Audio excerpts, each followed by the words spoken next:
परमात्मा हे निर्गुण निरंकार, तू करता है जगत का, तू सबका आधार। कण कण में है बस रहा तेरा रूप अपार। तीन काल है सत्य तू, मिथ्या है संसार।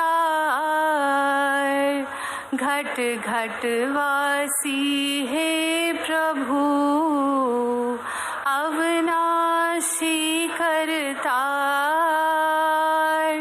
दया से तेरी हूँ सभी, भव सागर से पार।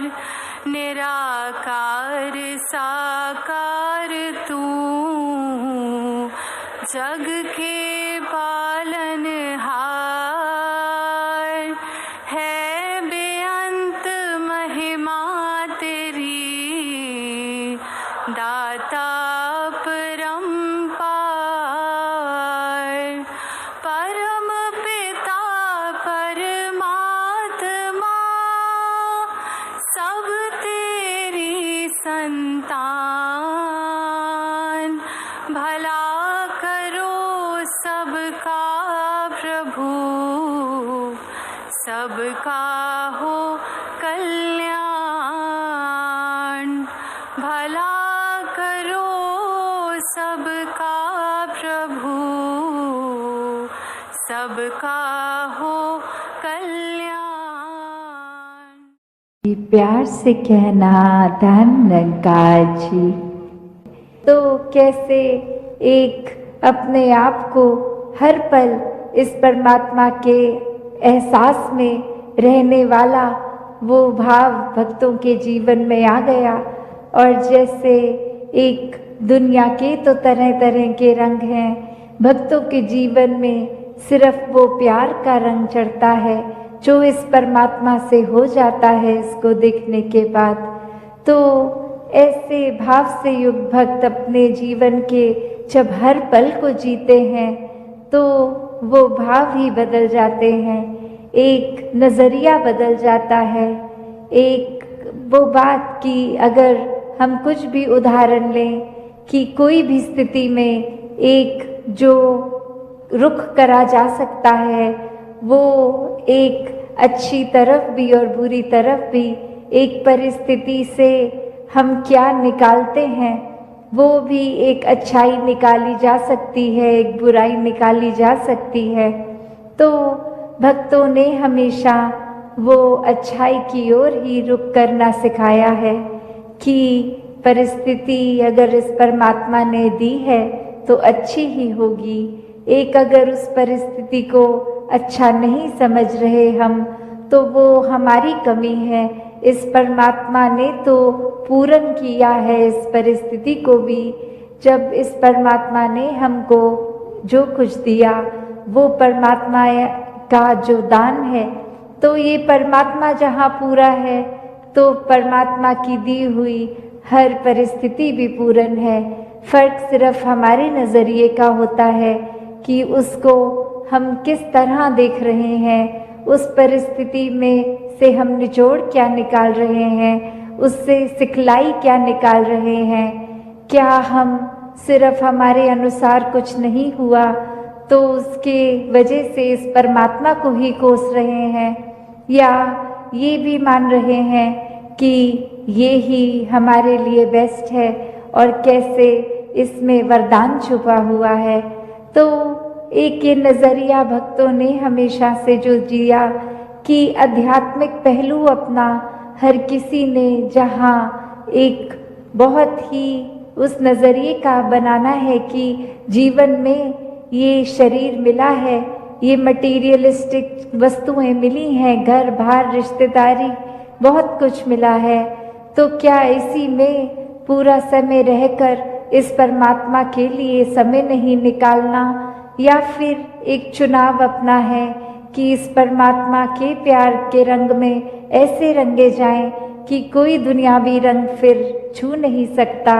ये पक्के का रंग, ये एक हर समय रहने वाला रंग, और इस रंग को जिसने भी अपने ऊपर लगाया वो हमेशा के लिए आनंदित हो गए। एक जीवन हर समय के लिए झूम झूम के जिया गया। और वो फिर बात कि भक्तों के जीवन में भी विपरीत परिस्थितियां आईं तो भी उन्होंने कभी इस परमात्मा से विश्वास नहीं तोड़ा। तो बात वही कि परमात्मा के प्यार में जो रंग जाते हैं वो खुद ब खुद बदल जाते हैं।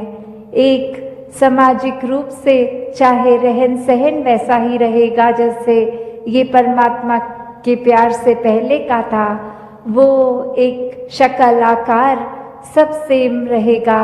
सिर्फ और सिर्फ जो बदला जाएगा वो मन के भाव बदलते हैं।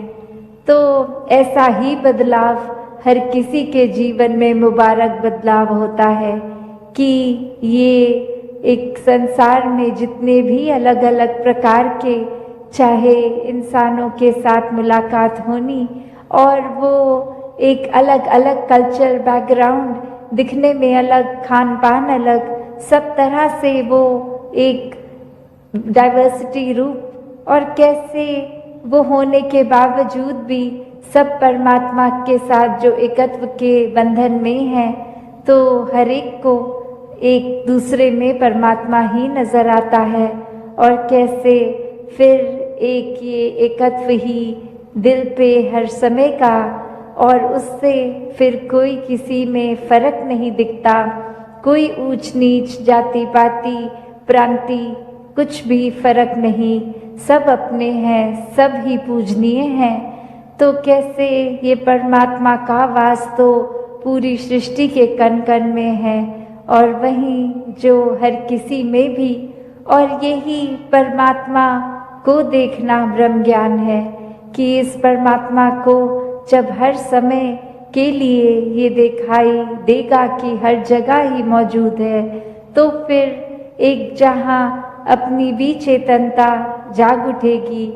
एक जो सच्ची दात है, जो भक्तों ने युगों युगों से समझाई है कि दुनिया भी एक दौलत तो आज है कल नहीं, इसने बदल जाना है, एक माया का रूप बदल जाना है, घर परिवार सोसाइटी सब बदल जाएगा, पर सिर्फ और सिर्फ एक चीज़ जो अपनी जगह में कायम दायम शुरू से थी, अभी भी है, और ये संसार खत्म होने पे भी रह जाएगी, तो वो बस ये परमात्मा, ये निराकार है। तो इस निराकार को पहचान के जीवन में जहाँ फिर वो समझ भी आ जाती है कि जो कुछ इस निराकार ने दिया है उसका सदुपयोग ही करना है, किसी के नुकसान का कारण अपने आप को या किसी वस्तु को नहीं बनाना, मन में भाव हर किसी के लिए एक शुद्ध विचार रखते हुए हर किसी के लिए फिर वो मन से एक दुआ अरदास कि ये जहाँ किसी के दिन घर में जीवन में एक स्वास्थ्य रूप किसी भी तरह का एक नुकसान हो रहा है, तो वो भी एक भक्तों का दिल तो इस तरह पिघलता है, किसी को देखकर ठीक नहीं है तो उनसे ज़्यादा उनका दर्द भक्त समझते हैं। तो कैसे ऐसे वाले जीवन को मुबारकबाद जीवन कहा जाता है।